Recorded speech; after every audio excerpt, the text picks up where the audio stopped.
Hats off two Mushfiq এবং আমার মনে হয় তার বই লেখা উচিত। মিরপুরের কোনো স্ট্যান্ড যদি মুশফিকের নামে হতো, নিজের পকেটে টাকা খরচ করে নেট বোলার থ্রোয়ার এনে তাদেরকে দিয়ে তিনি এক্সট্রা ব্যাটিংটা করেন, সেটার ফায়দা কিন্তু তিনি একা পান না, দেশ পায়। আপনি দেখেন বাংলাদেশে কোনো স্টেডিয়ামে কিন্তু অনার্স বোর্ড নেই। এগুলো আসলে চিন্তা করতে হবে ক্রিকেট বোর্ডকে। বাংলাদেশের কোনো ক্রিকেটার 100 টেস্ট খেলছে, এটা কতটা স্পেশাল? হিউজ অ্যাচিভমেন্ট বলা যায়। মুশফিক নিজেও কল্পনা করেছে কিনা জানি না, তবে মুশফিক চেষ্টাটা করে গেছে সেই 2005 থেকে 2025, 20 বছর। মানে এটা আসলে চারটেখানি কথা না। আপনার যে 5 পাণ্ডব বলতাম, পঞ্চপাণ্ডব, 4 পাণ্ডব অলমোস্ট গন, মানে গন, 1 পাণ্ডব টিকে আছে। এটা তার ডেডিকেশন, তার ডিটারমিনেশন, তার ড্রিম। যে 4টা ডি বলা হয় ক্রিকেটে, সেই 4টা ডি তার মধ্যে ভালোভাবে আছে।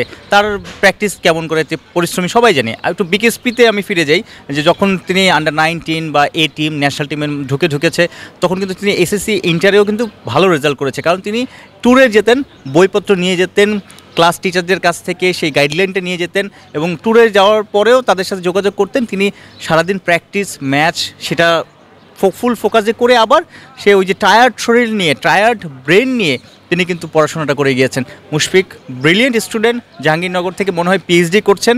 তো একই সাথে ইন্টারন্যাশনাল ক্রিকেটে টপ লেভেলে ক্রিকেট খেলা, টপ লেভেলে পারফর্ম করা, সারা বছর ব্যস্ত থাকা এবং পড়াশোনাটা চালিয়ে যাওয়া, ভালো রেজাল্ট করে পিএইচডি করা, মানে হ্যাটস অফ টু মুশফিক এবং আমার মনে হয় তার বই লেখা উচিত।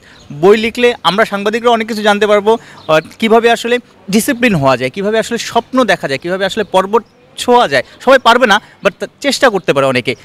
শুধু সাংবাদিক না, ইয়াং জেনারেশন ক্রিকেটার দেশে বিদেশে, আমার মনে হয় সব ভার্সনেই যদি এটা আসে বইটা, এবং সেটা আসলে অনেক বেশি আসলে মানুষ দেখবে। কারণ এরকম লঞ্জিবিলিটি, এরকম মানে সাস্টেইন করা, পারফর্ম করা ক্রিকেটার দুনিয়াতে কমই আছে। আর বাংলাদেশের পার্সপেক্টিভে টিকে থাকা কঠিন, সমালোচনা বা পারফর্ম অনেক টিমের কারণে অনেক সময় পারফর্ম হয় না। কারণ আপনার যদি সেই লেভেলের বড় টিম থাকে, ওই বড় টিম, ভালো বোলার থাকলে, আপনার টিমে ভালো ব্যাটার থাকলে কিন্তু অনেকে পারফর্ম করাটা সহজ হয়। সেই জায়গাটাতে তার কিন্তু অনেক মুশফিক দেখা গেছে অনেক ম্যাচেই আসলে ইনিংস ব্যবধানে হেরেছে, বা সেইভাবে আসলে প্রতিপক্ষরা কাছে অন্যরা টিকে থাকতে পারেনি।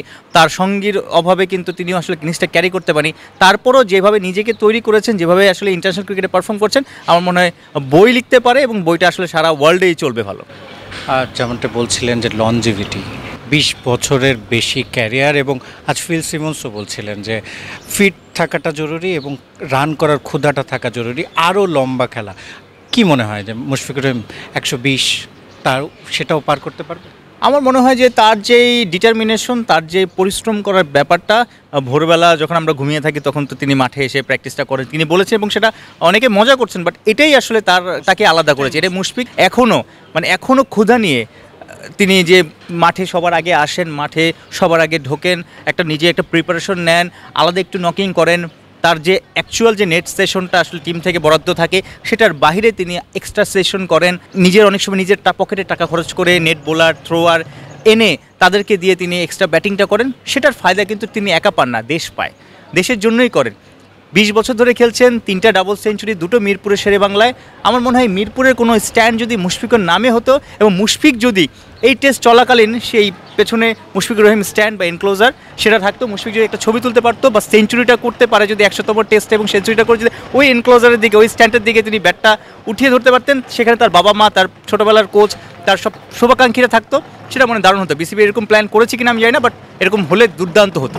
তার মানে আপনি মনে করছেন মুশফিকুর রহিমের নামে একটা স্ট্যান্ড অন্তত হোম অফ ক্রিকেটে থাকা উচিত? অবশ্যই। বাংলাদেশের তো টেস্ট ক্রিকেটের কালচার নেই, সবসময় বলেন, সিমন্স বলেন, বিদেশি কোচ হিসেবে দেশি ক্যাপ্টেনদের মধ্যে শান্ত, অনেকেই বলছেন আসলে ওই কালচারটা নেই, আমরা টেস্ট বা ফার্স্ট ক্লাস ক্রিকেট খেলতে চাই না। সেই জায়গাটাতে বাংলাদেশের প্রথম ক্রিকেটার হিসেবে 20 বছর ধরে টেস্ট খেলা, 100টা টেস্ট খেলা, হিউজ অ্যাচিভমেন্ট।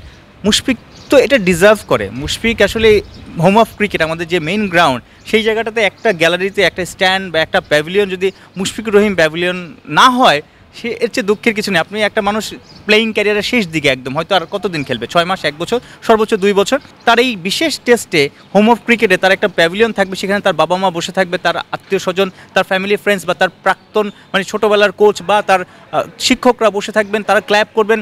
এর চেয়ে আসলে রোমাঞ্চিত হওয়ার আর কি না থাকে, মানে কী হবে, মানে এটাই তো সবচেয়ে বিষয়, মানে সবচেয়ে এগিয়ে নিতে পারে তাকে, আসলে তাকে সম্মান দেওয়ার তো এটাই সবচেয়ে বড় মঞ্চ হতে পারে বিসিবির। কিন্তু এরকম ভেবেছি কিনা, I have a doubt. Next level, well done, side by side. free. দিল্লিতে আমরা দেখি বিরাট কোহলি, মুম্বাইয়ে দেখি সচিন টেন্ডুলকার, রোহিত শর্মারটাও নতুন হয়েছে। মানে এই কালচারটাই আসলে দরকার আসলে বাংলাদেশে। অবশ্যই এই ভাবনাটা আসলে যেটা বললাম, বাংলাদেশি টেস্ট ক্রিকেটের কালচারটা যেমন নেই, আপনি দেখেন বাংলাদেশে কোনো স্টেডিয়ামে কিন্তু অনার্স বোর্ড নেই। মিরপুরে কিছুদিন আগে একটা করেছে যে এই ভেন্যুতে যারা যারা ভালো খেলেছে তারা, বাট সেই রকম অনার্স বোর্ডও কিন্তু আসলে নেই। এগুলো আসলে চিন্তা করতে হবে ক্রিকেট বোর্ডকে। চিন্তা করলে কি হয়, ক্ষুধাটা বাড়ে ক্রিকেটারদের।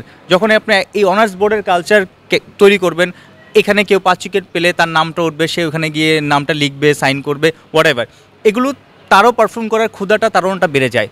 এরকম মুশফিকের যদি আজকে একটা প্যাভিলিয়ন হয় 100তম টেস্টে, হয়তো মুশফিকের যে পাশে যারা দাঁড়িয়ে থাকবেন, মিরাজ, লিটন, মমিনুল বা জয় ধরলাম একদম তরুণ, বা লেফট আর্ম অর্থোডক্স স্পিনার যে নতুন চান্স পেয়েছে হাসান মুরাদ, তারা কিন্তু চিন্তা করতে পারে, তারাও স্বপ্ন দেখতে পারে যে আমিও কোনো একদিন 100টা টেস্ট যদি খেলি, আমার নামে এখানে মিরপুর শেরে বাংলা একটা প্যাভিলিয়ন বা এনক্লোজার বা হবে, আমার ফ্যামিলি মেম্বার্সরা এসে এখানে বসবে, আমি একটা ছবি তুলবো যে পেছনে আমার নাম স্টেডিয়ামে, এবং আমার সেটাও একটা দুর্দান্ত স্মৃতি হিসেবে থাকবে তার। এরকম তো করতেই পারে, শুধু মুশফিকের জন্য না, এটা একটা প্রজন্মের জন্য, এটা প্রজন্মের পর প্রজন্মের জন্য এটা ইন্সপায়ার করে যাবে।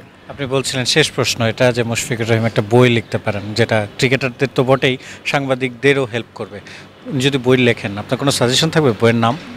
বইয়ের নাম আসলে ভোরবেলায় উঠে, মানে এরকম কিছু মজা যে কিভাবে তার একটা মানুষের ওয়ার্কিং ডে কতক্ষণ, 8 ঘন্টা 9 ঘন্টা, কিন্তু মুশফিকের ওয়ার্কিং ডে বলতে কিছু নাই মনে হয়। মুশফিক এমনও শুনেছি যে মধ্যরাতেও নাকি তিনি বাসায় শ্যাডো করেন, বা তিনি ক্রিকেটের মধ্যে মগ্ন হয়ে থাকেন, ভালো সময়টাকে উপভোগ করেন, খারাপ সময় তিনি আরও ভাবেন কিভাবে তিনি ভালো করবেন। হয়তো তার নাকি সকালটা কখন হবে, ভোরটা কখন হবে, তিনি মাঠে গিয়ে কখন নকিং করবেন, সেটা নাকি তর্স হয় না। এটা আসলে একটা মানুষের ক্ষুধা, ডেডিকেশনকে তুলে ধরে। সো এই বিষয়গুলো থিম ধরেই আসলে একটা বই তার লেখা উচিত, যে কতটা ভেতর থেকে গভীর থেকে ভালোবাসলে, কতটা আসলে প্যাশনেট হলে একটা মানুষ এভাবে টিকে থাকে এবং পারফর্ম করতে পারে, এবং এখনও সেই ক্ষুধাটা তার আছে। মুশফিকুর রহিম বই লিখবেন কিনা সেটা জানা নেই, তবে তিনি বই লেখার মতো যথেষ্ট উপাদান কিন্তু তার ক্যারিয়ার জুড়ে আছে। বাংলাদেশের পক্ষে প্রথম কোনো ব্যাটার বা কোনো ক্রিকেটার যিনি 100টা টেস্ট খেলতে চলেছেন, দারুণ অর্জন, স্পেশাল অর্জন। হ্যারি ট্যাক্টর যেমন বলছিলেন, ফেনোমেনাল। মুশফিকুর রহিম নিজে আরও অনেককে অনুপ্রাণিত করে যাচ্ছেন নিজের ক্যারিয়ারটা দিয়ে। শিহাব হাসান খান, ক্রিকেট 97, মিরপুর, ঢাকা।